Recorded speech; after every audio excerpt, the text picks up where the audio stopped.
പുതിയൊരു വീഡിയോയിലേക്ക് എല്ലാവർക്കും സ്വാഗതം. ഇന്നത്തെ ഈ വീഡിയോയിൽ വളരെ സിമ്പിളായൊരു സ്മാർട്ട് ഫോൺ ട്രിക്കാണ് ഞാൻ നിങ്ങളുമായി ഷെയർ ചെയ്യാൻ പോകുന്നത്. അതായത് നിങ്ങളുടെ പേരുപയോഗിച്ച് എങ്ങനെ ഒരു customized WhatsApp notification tone create ചെയ്യാമെന്ന്.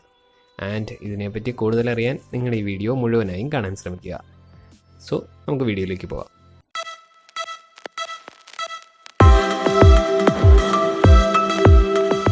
ഈ ഒരു ട്രിക്കിനായി ടെക്സ്റ്റ് ടു സ്പീച്ച് എന്നൊരു തേർഡ് പാർട്ടി ആപ്ലിക്കേഷൻ ഇൻസ്റ്റാൾ ചെയ്യേണ്ടതായിട്ടുണ്ട്. ആൻഡ് ഈ ആപ്ലിക്കേഷൻ്റെ ലിങ്ക് ഞാൻ ഈ വീഡിയോയുടെ ഡിസ്ക്രിപ്ഷനിൽ ആഡ് ചെയ്തിട്ടുണ്ട്. സോ ആദ്യം തന്നെ ഇൻസ്റ്റാൾ ചെയ്ത ആപ്ലിക്കേഷൻ ലോഞ്ച് ചെയ്യുക. ആൻഡ് നിങ്ങൾക്ക് ഇവിടെ കാണാം, വളരെ സിമ്പിളായൊരു യൂസർ ഇൻ്റർഫേസ് ആണ് ഈ ആപ്ലിക്കേഷനുള്ളത്. ഇവിടെ എൻ്റർ ടെക്സ്റ്റ് എന്നൊരു ബോക്സ് കാണാം.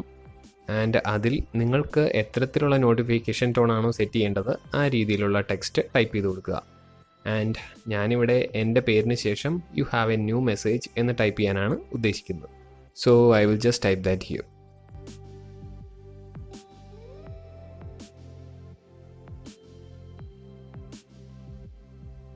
ടൈപ്പ് ചെയ്തതിന് ശേഷം ക്രിയേറ്റ് MP3 സെലക്ട് ചെയ്യുക.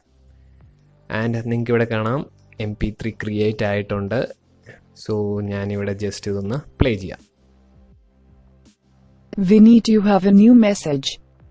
ആൻഡ് ഇനി നമുക്ക് വാട്സപ്പിലെ നോട്ടിഫിക്കേഷൻ ടോൺ ചേഞ്ച് ചെയ്യാം. സോ വാട്സപ്പ് ഓപ്പൺ ചെയ്യുക.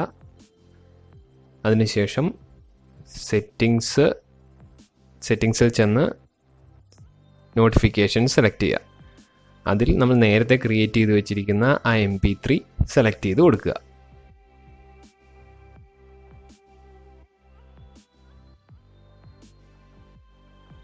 ആൻഡ് ഇനി എങ്ങനെയാണ് നമ്മുടെ പുതിയ നോട്ടിഫിക്കേഷൻ ടോൺ എന്ന് നോക്കാം.